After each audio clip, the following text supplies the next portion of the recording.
Welcome to Carbondale Speedway for round 19 of the EPRL Bass Pro Shops Cup Series Season 6.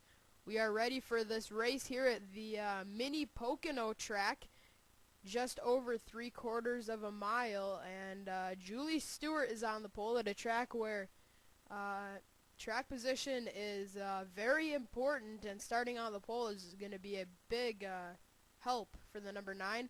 Alongside is the Ricky Raceway winner, Anthony Emery. Starting third is the 31 of Phil Jones, fighting for the wild card. Right now 21st in points, not eligible for that wild card, but starting third is going to help out his chances of getting into the chase. Starting fourth is Eric Burton. He enters this race 34th in points.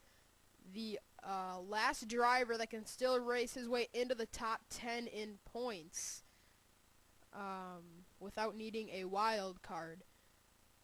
21st to 34th can still get a wild card. Actually, anybody from 1st to 39th can still make this chase. Jack Richards, Matthew McMurray, and Kyle Smith are mathematically eliminated. But back to Michael Shelton here, who starts 5th. He starts 5th. He is 24th in points, so a win right now could possibly get him a wild card. So let's get you the command to start the engines here at Carbondale. Drivers, start the engine!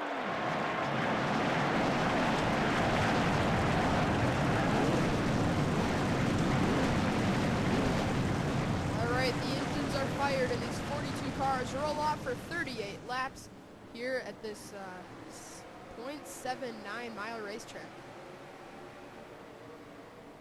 Deep in the field, Matthew McMurray and Courtney Simpson. Doesn't really matter for Matthew McMurray because he's mathematically done, but for Courtney Simpson that's actually pretty important because she is currently 19th in points. She's more than likely not going to be able to get the win from that deep in the field to start. Coming through turns 3 and 4. Julie Stewart, the number 9 McDonald's Dodge, leads him down to the green flag. We're racing here at Carbondale. Whoa, Anthony Emery all the way up the track. 3 wide. 3 wide never seems to work at this racetrack. Phil Jones to the apron. Nearly gets into Eric Burton. He got loose, had to give way. Now Eric Burton's going to be side by side with Anthony Emery. Eric's going to take the spot, and he's going to be second across the line. Incredible first lap there, really, for Eric Burton. Started 4th, and the outside line is never preferred here at this racetrack. Of course, Anthony Emery is proving me wrong right now. He just powered through that turn on the outside. But yeah, in turn 3, you cannot hang on the outside of the track without losing a spot, or at least losing some ground. But all this battling going on behind is allowing Julie Stewart to drive away from these guys. I just saw the point leader, Jordan Polito, nearly get wrecked by Jeffrey Finge. Jeffrey currently holds the first wild card as he's fallen outside of the top 10 in points.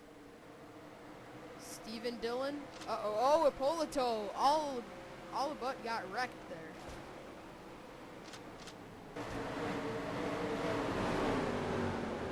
T.O. Bain up the track. He was able to keep it together. Schwartz has been on a very consistent streak as of late. He has rallied to 8th in points. So, I see some skid marks on the front straightaway. And we have a caution for the first time. It's Brandon Bain. He's 12th in points. John Dillon is in this. He's 26th in the standings.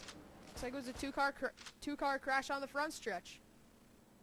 Well, here it is. John Dillon walks up the track on exit. Cole Freilich, a wild card contender, gets into him, spins him down. Brandon Bain, hard impact into the inside wall along with John Dillon. So those two hit the inside wall pretty hard. Brandon Bain, without a doubt. Actually, he might be able to continue. No, he's done. Smoke is pouring out of the 21 car. He's done for the day. John Dillon will be able to continue.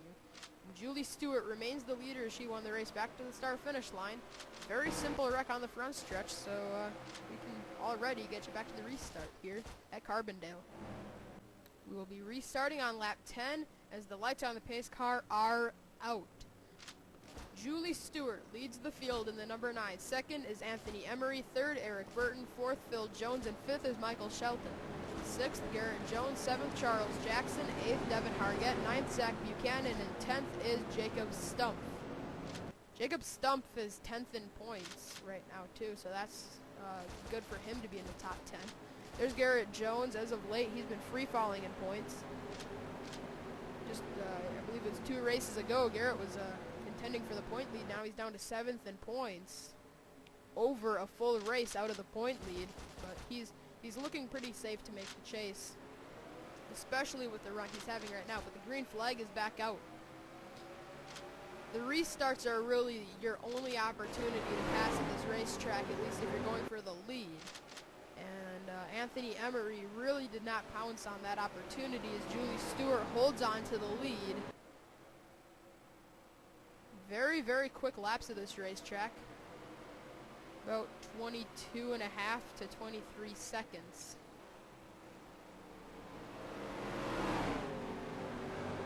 Julie Stewart leads, Anthony Emery second, Eric Burton third, Phil Jones fourth, and Michael Shelton is fifth. And now we got, never mind, Devin Hargett. Look to the bottom of Charles Jackson, tucked back in line. Here comes T.O. Bain looking underneath Jeremy Balkin for that 12th spot. Schwartz right behind this battle. We were talking about Schwartz earlier, how consistent he has been. Bunch of 5th place finishes in these last few races. Right now running 14th. That isn't anything to be that's really nothing to be ashamed of, because 14th could easily clinch Schwartz, or at least possibly clinch Andrew Schwartz into the chase. I just saw Eric Burton under attack from Michael Shelton. Julie Stewart still leading Anthony Emery and Phil Jones. I believe Phil actually was 4th last time we checked, so I think he did pass Eric Burton. There's Garrett Jones running 6th.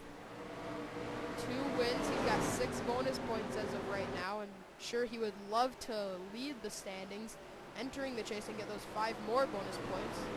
11 bonus points can get you really far, considering you can only you can make up 11 chase points in one race, because of the chase format.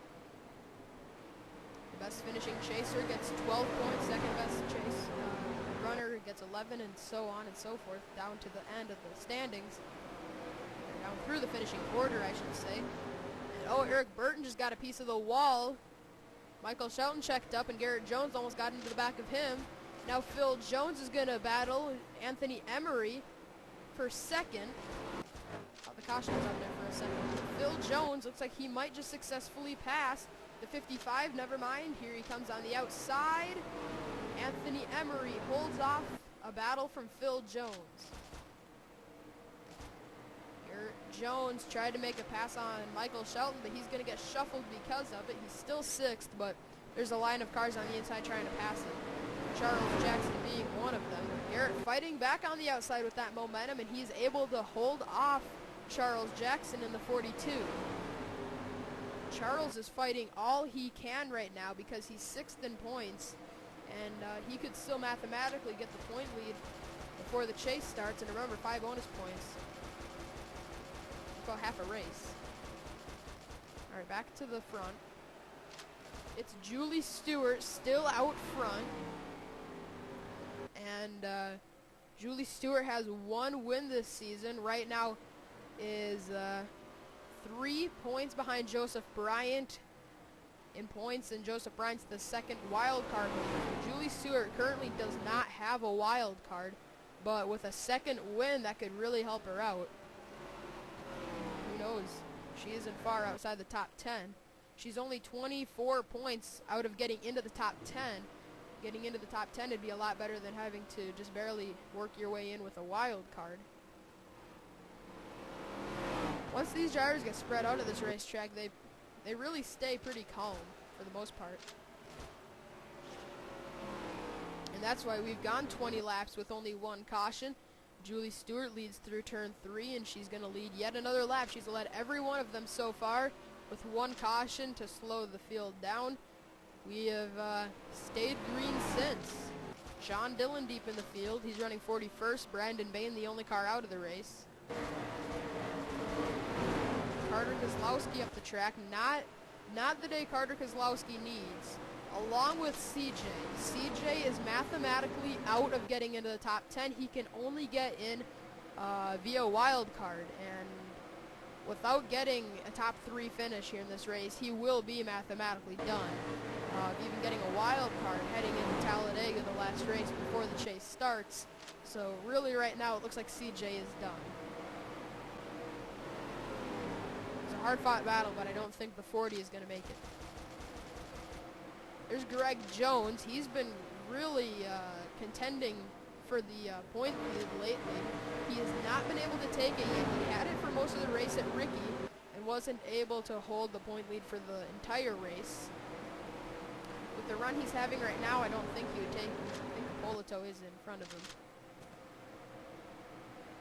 Let's see. Yeah, Polito is outrunning him by 7 spots right now. Greg is actually under attack from his teammate Danny Wells. And Danny is racing to get a wild card. Greg is racing to get into the point lead and get 5 bonus points. So there's probably no team orders there because both of them are racing for something. So it's not like Greg would just give up the spot to Danny Wells, especially since Danny doesn't have a win. Danny is right now 20th in points without a win. He's running 24th, so he's probably going to have to win the race at Talladega to make it in, or somehow race his way into the top 10 on points. Because realistically, it's either going to be Julie Stewart or Anthony Emery winning, more than likely. Phil Jones won 2 races ago at Kansas, and that's what put him in this wild card mix. And with the 3rd place run he's having right now, he's probably not going to follow behind 3rd, or he might even pick up a spot. But right now, Phil Jones, 21st in points entering this race, wasn't eligible for a wild card. Anthony Emery is definitely catching Julie Stewart for that lead. Last time by, he outran her by just 100th of a second, but obviously that's not much. But apparently in the last laps before that, he had been picking up more than that. We're actually going to turn on the scoring ticker. 47, now it's 46 hundredths. So he continues to pick up about 100th a lap. So that's nothing Julie Stewart needs to worry about unless those hundredths start turning into tenths. Then that'd be nerve-wracking for the number 9. But right now, Anthony Emery not closing any. Yeah, they've been so consistent. It was 47 hundredths, then 46 hundredths, now back up to 47 hundredths. So that lead has maintained at about right around half a second these last few laps. Whoa, Anthony racing like it's the last lap. He's got to do that because he needs to get another win. He's 30th in points. The last realistic wild card, because CJ is pretty much done now. 30th in points, 1 win, trying to get 2. He can still mathematically race himself into the top 10 in points. And oh yeah, he just kissed the wall in that turn. Yeah, it was 48 hundredths last time. This time it's going to be more than that because he got into the wall. Actually, it's going to maintain right there at 48 hundredths. So he must have had a really good lap going until he's kissed that wall. And yeah, we're not going to run up on John Dillon. He's got damage. Oh, Anthony just got into the wall again. I'm wondering if the tires are dying on that 55 now. He's gotten into the wall twice. Wow, Garrett Jones. Him and Charles Jackson. They've been battling pretty much this entire race. Garrett's still able to hold him off. There's Garrett Jones' teammate, Zach Buchanan. He's actually been on a pretty consistent streak as of late. Oh, wait, never mind. He's actually kind of been having some rough finishes. 9th. He's trying to get 8th from Devin Hart yet. He has it right now. Devin's going to get a run on exit. Oh, Devin got a little loose. There's Schwartz behind. We saw him way up the track. He's 14th. There's your point leader running 16th. That's Jordan Ippolito. There's Greg Jones. He's second in points. He's still 23rd. So not much change throughout the field. But it remains Julie Stewart by now over 0.6 of a second. So all she has to do right now is she doesn't really even have to race very hard anymore. She's been extending that lead because Anthony Emery racing so hard, getting into the wall every now and then. And that's really hurting the 55 as Phil Jones is actually catching him. Anthony caught Julie by 0.03 of a second that last time, but it still doesn't look like Anthony has any time to catch Julie, as we've only got 4 laps of racing to go. Phil Jones actually got into the wall that time. That lead does look a lot less now. Whoa. Yeah, Anthony Emery just picked up a 10th that last time around. He just gains 2/10 or 3/10 in his last 3 laps. It's still not going to be enough. So it still wouldn't be a big concern to Julie Stewart, but because I think Anthony just used up his stuff on that last lap trying to catch her. Let's see what it is this time. It's going to be more than 4800ths. Oh, it's only 4900ths. So, yeah. I know that right now it's probably going to stay right about at that half-second range. Michael Shelton right now, the last car in the top 5, and he actually just got a piece of the wall. Once again, check on the ticker here. With the white flag now, the lead just got bigger. Julie Stewart, looking for her 2nd win this year, 4th of her career. Final turns for Julie Stewart off of the final corner. She's going to score her 2nd win of the year and possibly race herself into the chase. Julie Stewart wins it at Carbondale.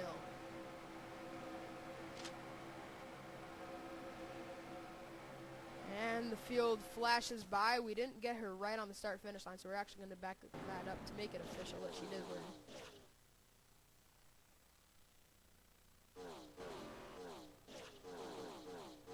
And, oh wait. Right there is the winning moment for Julie Stewart as she wins her 2nd race of the season. She won earlier, held off Kyle Smith and Chris Summers at Vermont. Now she wins here at Carbondale. We're just getting another replay of that flash by across the line. Whoa, Jack Richards nearly wrecked Drew Austin. But yeah, few drivers mathematically took themselves out of the hunt to make the chase. Julie Stewart with this win, you can almost call her a guarantee for the chase as long as she doesn't fall out of the top 20, because with 2 wins, she's going to be high enough up in the standings that I don't think it's going to be any concern. There's got to be some concern there because she didn't even have a wild card entering this race, but with 2 wins, picking up probably into the top 10, it's not going to be very big task to have her just really take a top 20 or top 30 finish at Talladega. So Julie Stewart wins it by, wow, she stretched out that lead a lot in those last few laps. It ended up being 0.7 of a second over Anthony Emery. She pulled Anthony Emery by 0.2 on the white flag. 3rd was Phil Jones, 4th Eric Burton, and 5th is Michael Shelton. 6th was Charles Jackson, ended up beating out Garrett Jones. Those 2 battled the entire race, and somehow Charles got the better of Garrett in the last like 2 or 3 laps because we checked on him with about 3 or 4 to go. Devin Hargett 8th, Zach Buchanan 9th, and Jacob Stumpf in 10th. So there's 1st through 28th, and down on to 42nd. Only car out of the race was Brandon Main. A whole different story than the last race that we did at Ricky Raceway. Only 4 cars finished that race. 41 of the 42 finished this one, so, and all of them were on the lead lap besides Brandon Main because he was out. So congratulations to Julie Stewart, 2nd win of the year. And like we said, with this win, she could really basically race her way into the chase. 24 points out of the top 10 entering the race. With a win, that could have put her inside the top 10 with 2 wins. She's the 3rd driver this year to get multiple wins. Jeffrey Finge and Garrett Jones have already done that. Finge has the wins at Texas and at Indy. Garrett Jones has the win at Pocono and at Darlington. So once again, congratulations to Julie Stewart, second win of the year, fourth of her career. Here's a celebration screen for the number 9 McDonald's Dodge.